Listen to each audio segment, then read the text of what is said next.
All right, so I was recommended this, or I was sent this recommendation to watch this video by one of my clients, and it was of this gentleman by the name of Tristian Harris. He was testifying before Congress on the, I guess, what was the exact wording? It basically, he was testifying before Congress on the issues with persuasive technology, so persuasive tech, and that sounded like a mouthful, but then when he actually went to go describe what that actually is, oh man. So let me backtrack a little bit, right? So this he testified before Congress like 4 years ago. It was around the 2020 election.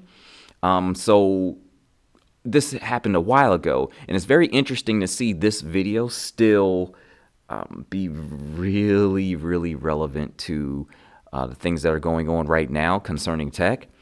But he describes, again, he uses the term persuasive technology. So for a little bit of background, Tristian is the co-founder of the Center for Humane Technology. It's a nonprofit group that basically discusses the potential pitfalls in this persuasive technology. And they focus on how basically they focus on the impacts that technology has on our on humanity as a whole, but not even just humanity as a whole, but like how it steers, and this is what they quote and pulled from their website, how technology steers our thoughts, our behaviors, and our actions. So simply put, they want to focus on they focus on you actually using tech to benefit humanity. And what they point out is, again, the pitfalls, because it looks like tech is being used for the benefit of humanity, but it's actually creating more issues than it's solving. So this gentleman, Tristian, testified before Congress to basically reveal and to discuss and to, I guess, unveil the hidden pitfalls of the use of persuasive tech, which really, if you think, the main point of persuasive technology is to make money, right? So already, whenever you get that to be your bottom line, you're opening yourself up for some issues. The big problem here, as Tristian describes in that hearing, the big problem is tech is becoming too powerful, and with the addition of AI, it's becoming almost scary.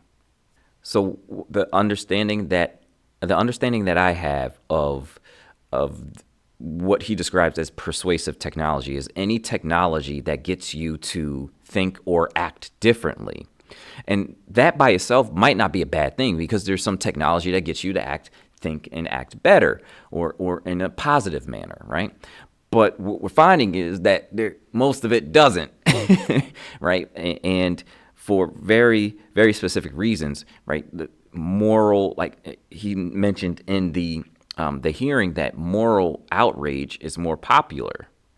So because moral outrage is more popular, these algorithms are going to pump up and show you more of the moral outrage.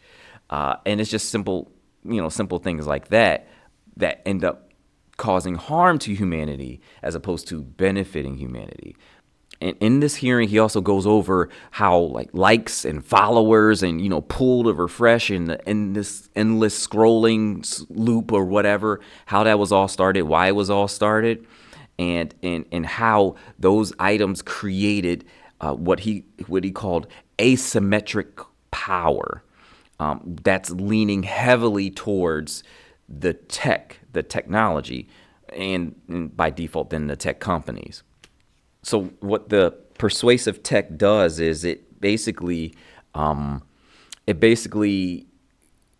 hooks you, brings you in, it gets your attention. And so it comes down to two things. It gets your attention, and then it makes sure that it keeps your attention. And the methods that the persuasive technology uses to do this, now mind you, remember, I'm not just talking like persuasive technology as if it's some nebulous thing. I'm talking about these algorithms. Facebook has an algorithm. YouTube has an algorithm. All the social media platforms have an algorithm. Amazon has an algorithm, right? And it's like all of these companies have tech that basically boils down to an algorithm that picks and chooses, that decides what you're going to see. And what Tristian is saying, and what he was saying in that hearing, is not only does it decide what you're going to see, it's basically telling you what to think about what you saw. And it's basically telling you what to feel about what you saw. So it's very easy. Like, you can imagine the slippery slope we are currently on with the adoption of AI, because then AI is largely predictive. So you don't even have to interact as much with the AI or with YouTube or anything like that to be affected by it. Okay. Now, as an aside, as it pertains to attention, you know, like, I hear a lot of people say that attention is the new currency, and I don't know if I fully agree with that. It's more so. I still think money is money. I still think money is the currency. It's just the pathway to money has changed a little bit in modern times.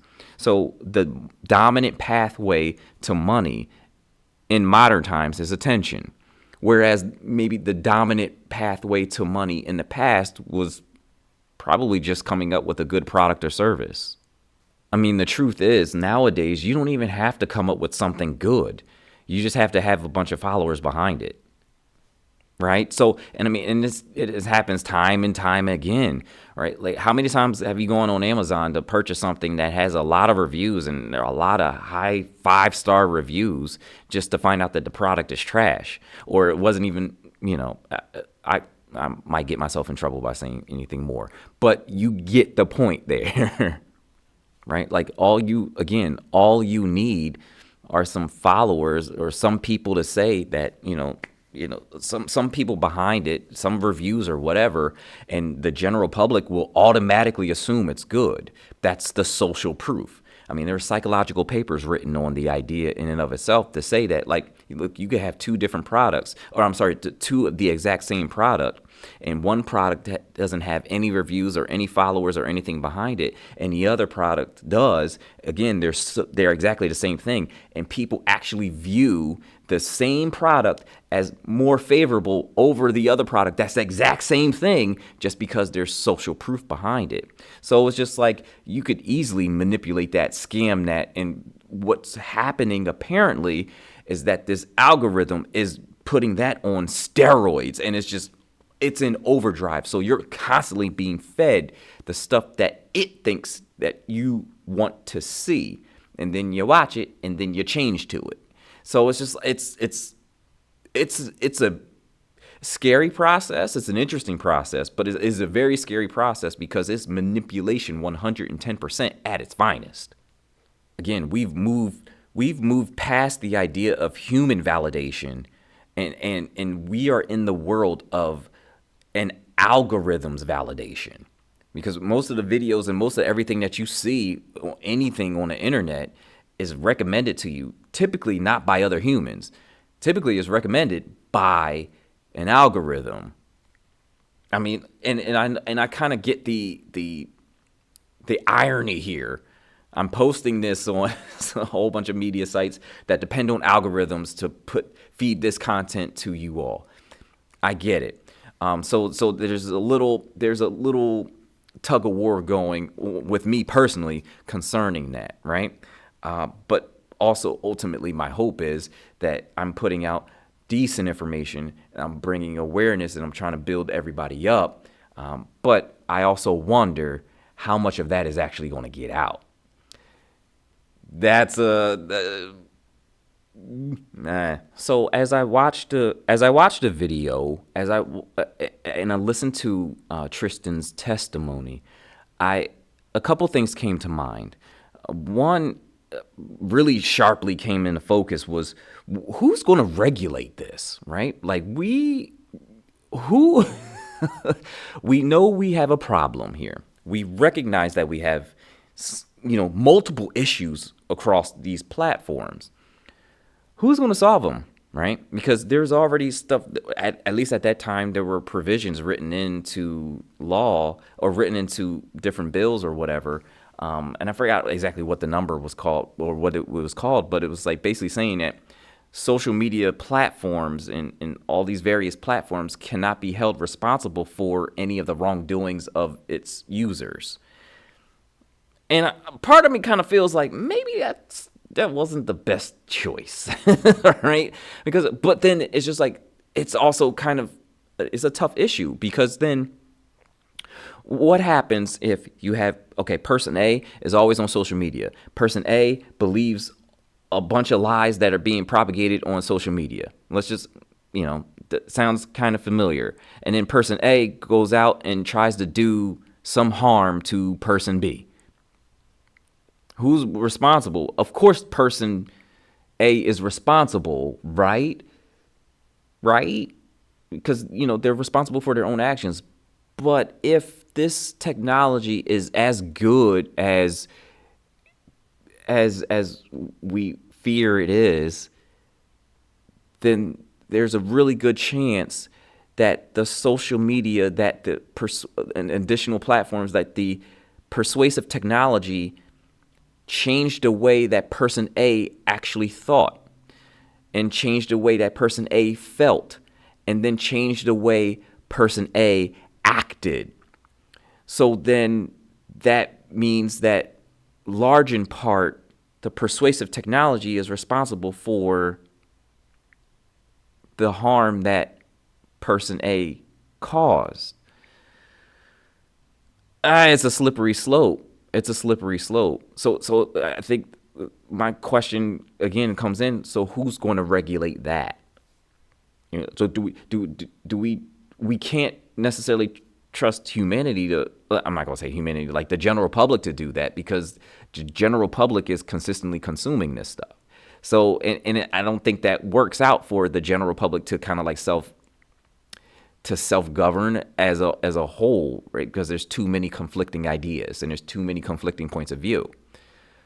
So then the next question is, does the government, and I don't know if that's the answer either, because I mean, we would ask the government to regulate information that gets to us. Yeah, that sounds great. So then what is it, right? Do we place more rules and regulations on the tech companies as to how they can use their algorithms, and then how do you enforce that? Because in another part of any rule and any regulation is like, you put in these rules and regulations, especially if it comes from government, you almost automatically create a black market for whatever that is, right? It happened with cigarettes, it happened with drugs, it happens with everything. So it's just like, would you benefit humanity the most by regulating these tech companies, or by regulating the what these algorithms can do? Or are you creating a bigger monster by doing so? I don't know the answer to that one. But it's an intriguing thought. It's a little scary too, because, again, the AI layer that is really coming to the forefront of the tech industry as a whole, right? It's like, I see reports where it's like, oh, it's fizzling out. No, it's not. It's already integrated, right? We were talking about AI 4 years ago, and we were talking about AI probably 4 years before that.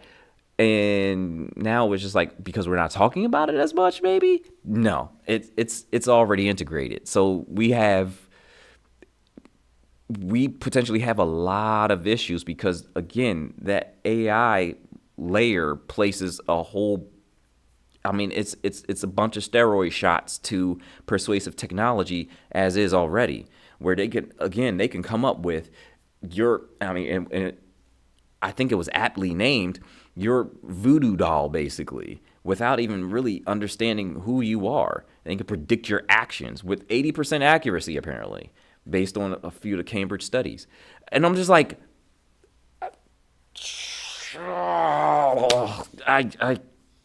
oh man, clearly that bothers me. Clearly that bothers me. And then the next thing that I was thinking that really just came to mind, and I'm just like so who determines what truth is, right? So he gave an example of like as if it was a negative thing, of course, right? Like he basically gave an example of when he was explaining that no one, like even if you're not actively engaged in any social media or anything online, like you stay off the internet altogether, you're still affected by these persuasive technologies. And then it's just like, well, how? Because somebody else, somewhere, wherever you go, is affected by these persuasive technologies. And he brought up the example of anti-vaccine conspiracy theories. And I just sat there, and that really made me think differently. It actually took me to a different spot here, because it's just like, wait a minute, hold on. Because, I feel a different type. I don't know. I have different thoughts or different viewpoints on conspiracy theories as a whole. But what he was explaining was that, you believe one conspiracy theory, you're more likely to believe a whole bunch of others. And this persuasive technology will continue to feed you those conspiracy theories because you believe that one, or you looked at that one. So the way he was presenting it, it was almost as if he was like, they are further propagating lies.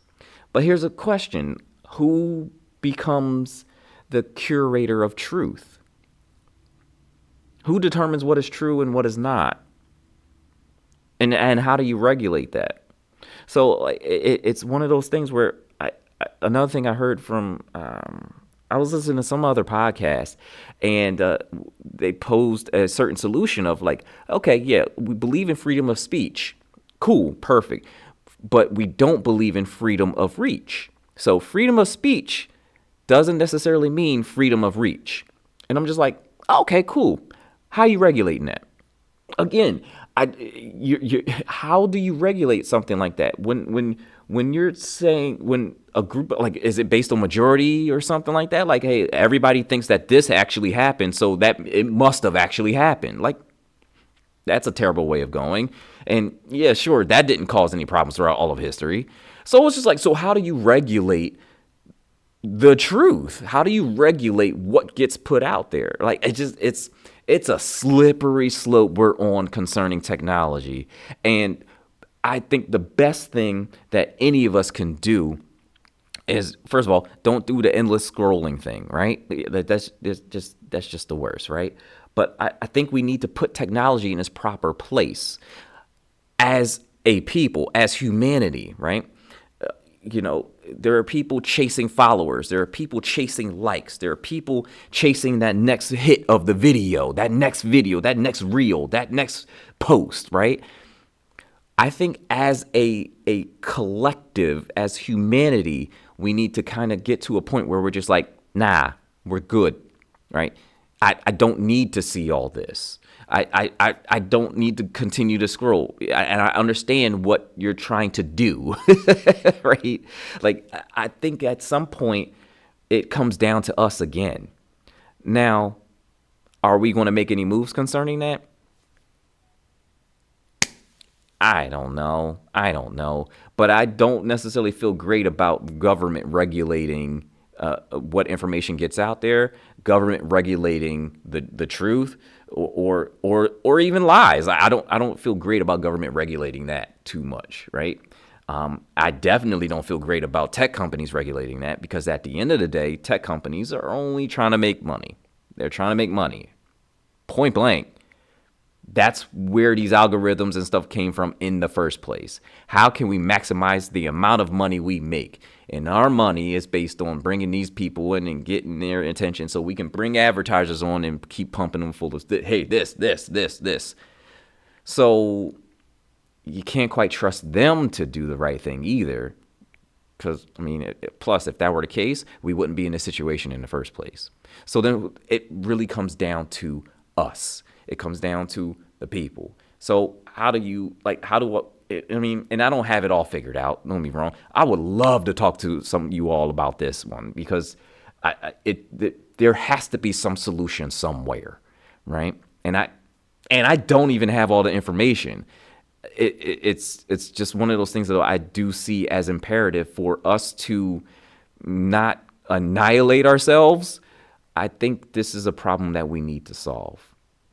So what do we do here? What if it's up to us? What do we do? So first and foremost, whenever something, especially when things are heated and they're hot topics, right? Whenever that stuff comes out, whenever that because it always happens, it'll always happen, go to as many different sources as you possibly can. As many different sources as you possibly can. That kind of somewhat alleviates some of the mess. Like, so it basically says like, hey, look, it's telling these crazy algorithms that, okay, the best way I can explain it is just dealing with like politics because it's so incendiary, right? It was like, if you typically look at just conservative stuff, well, start looking at liberal stuff. You might not even be able to stomach it. I get it, right? Or if you look at mostly liberal stuff, start looking at conservative stuff. You might get mad as I don't know what. But the thing is, only that way can you really get somewhat of a total picture. Because mind you, the algorithms are only going to pump up the moral outrage from both sides. Right? So you gotta almost do your research. So before you start to line yourself up in a particular camp, or before you start to line your actions up with this, this is what I believe, get all the information first, right? And a lot of times, social media is not the way. Sometimes you gotta get some books, read some books, right? Find some sources. There's people posting stuff, articles and stuff like that are outside of these algorithms, and they're posting it all the time. Even though if you go to Google, which is a search engine, they're using the algorithm too. But whatever.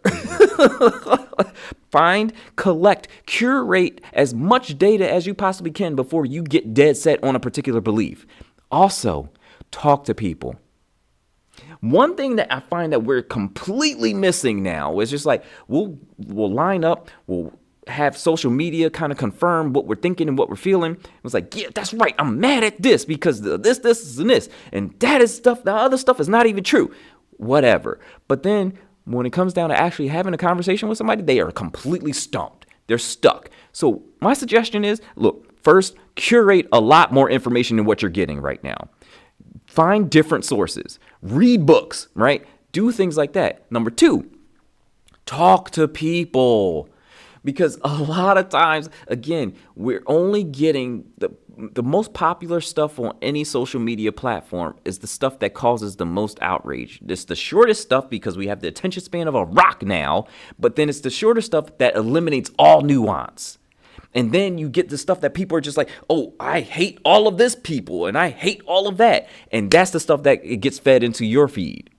So how about you get off of it and you actually just talk to people? Because then you figure out like, oh, wait, hold on. I'll never forget. It was, okay, I don't have enough time. This is already running. But it's just like, there are situations in which people who, especially after COVID, right? And I understand that there's still some remnants of that weirdness that happened during the lockdowns and all that fun stuff. But neighborhoods aren't really neighborhoods anymore. They're just separate, isolated silos where people live, right? But there used to be a time where everybody was friendly. You knew what was going on a block. And nobody has an idea now. Right? Nobody talks to anybody, but they're for sure on their phones. They're for sure on their computers, on their laptops, on their tablets, linking to people on social media. Now, here's the thing. That's great if you can't reach them. Doesn't make sense if they're right next to you. So it's like, solution number 2, go out and actually talk to people. Now, there's a little caveat there because some of the people who are jerks on social media are actually jerks in real life.